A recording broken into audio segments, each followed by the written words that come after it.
ಅತ್ಯಾಚಾರ ಆರೋಪಿ ಪ್ರಜ್ವಲ್ ರೇವಣ್ಣ ಎಲ್ಲಿದೆಯಪ್ಪ?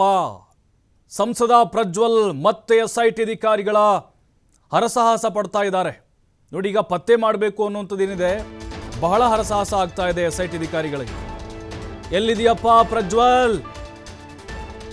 ಎಸ್ಐಟಿ ಅಧಿಕಾರಿಗಳು ಹರಸಾಹಸ ಪಡ್ತಿದ್ದಾರೆ. ಪ್ರಜ್ವಲ್ ರೇವಣ್ಣ ಪತ್ತೆಗಾಗಿ 25 ದೇಶಗಳನ್ನು ಸುತ್ತುವ ವೀಸಾ ಹೊಂದಿದ್ದಾರೆ ಪ್ರಜ್ವಲ್.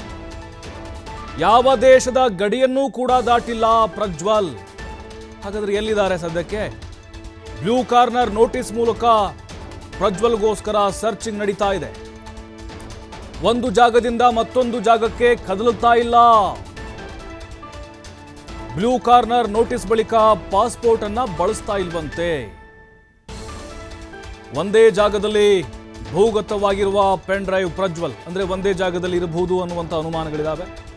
ಎಸ್ಐಟಿ ಮಾಹಿತಿ ಪ್ರಕಾರ ಪ್ರಜ್ವಲ್ ಖತಾರ್ನಲ್ಲಿ ಅಡಗಿರುವ ಶಂಕೆ ಇದೆ. ನೋಡಿ, ಖತಾರ್ಗೆ ಹೋಗಿದಾರಂತೆ. ಅಂದ್ರೆ ಈಗ 195 ದೇಶಗಳಿಗೂ ಕೂಡ ನೋಟಿಸ್ ಅನ್ನ ಕೊಟ್ಟರು. ಇಂಟರ್ಪೋಲ್ ಅಧಿಕಾರಿಗಳು ಮಾಹಿತಿ ಕೂಡ ಸಿಗ್ತಾ ಇಲ್ಲ ಅವರಿಗೆ.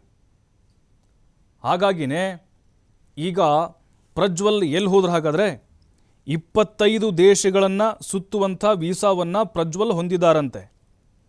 ರಾಜತಾಂತ್ರಿಕ ವೀಸಾ ಬೇರೆ, ಅದರ ಜೊತೆಗೆ ನಾರ್ಮಲ್ ಆಗಿ ಬಳಸುವಂಥ ವೀಸಾಗಳು ಬೇರೆ.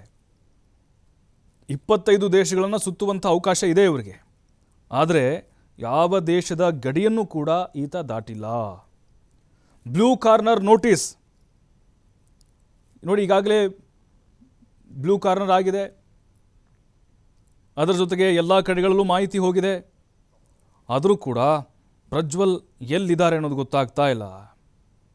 ಅಂದರೆ ಒಂದೇ ಜಾಗದಲ್ಲಿ ಇರಬಹುದು ಅನ್ನುವಂಥ ಅನುಮಾನಗಳು ವ್ಯಕ್ತವಾಗ್ತಾ ಇದೆ. ಒಂದು ಜಾಗದಿಂದ ಮತ್ತೊಂದು ಜಾಗಕ್ಕೆ ಏನಾದರೂ ಎಸ್ಕೇಪ್ ಆಗುವಂಥ ಪ್ರಯತ್ನಗಳಾಗಿದ್ದರೆ ಒಂದು ದೇಶದಿಂದ ಮತ್ತೊಂದು ದೇಶಕ್ಕೆ ಲಾಕ್ ಆಗಿಬಿಡ್ತೀನಿ ಅನ್ನುವಂಥ ಭಯ ಅವರಿಗೆ ಕಾಡ್ತಾ ಇರ್ಬೋದು. ಎಸ್ಐಟಿ ಮಾಹಿತಿ ಪ್ರಕಾರ ಖತಾರ್ನಲ್ಲಿ ಪ್ರಜ್ವಲ್ ಅಡಗಿರುವಂತಹ ಶಂಕೆ ಇದೆ. ಅಂದರೆ ಯಾಕೆ ಖತಾರ್ಗೆ ಯಾಕೆ ಹೋದರು? ಇಲ್ಲೇನೋ ಪಕ್ಕಾ ಪ್ಲ್ಯಾನ್ ನಡೀತಾ ಇದೆ. ಯಾವ ದೇಶದಲ್ಲಿ ಭೂಗತವಾಗಿದ್ದರೆ ಕೆಲವೊಂದಿಷ್ಟು ಕಾನೂನಿನ ತೊಡಕುಗಳು ಎದುರಾಗಬಹುದು.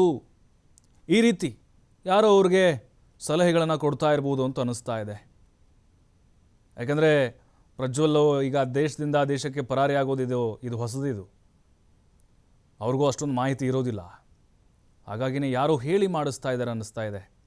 ಕತಾರ್ಗೆ ಹೋಗು, ಜರ್ಮನಿಗೆ ಹೋಗು, ಅಲ್ಲಿ ಬಚ್ಚಿಟ್ಕೋ, ಇಲ್ಲಿ ಬಚ್ಚಿಟ್ಕೋ, ವೀಸಾದೇನು ರೂಲ್ಸ್ ಇದ್ದಾವೆ, ಏನು ನಿಯಮಗಳಿದ್ದಾವೆ. ಹಾಗಾಗಿನೇ ಈಗ ಪ್ರಜ್ವಲ್ ರೇವಣ್ಣ ಹುಡುಕಾಟ ತೀವ್ರವಾಗಿ ನಡೀತಾ ಇದೆ. ಇಂಟರ್ಪೋಲ್ ಅಧಿಕಾರಿಗಳ ಕೈಗೂ ಕೂಡ ಈತ ಸಿಗ್ತಾ ಇಲ್ಲ.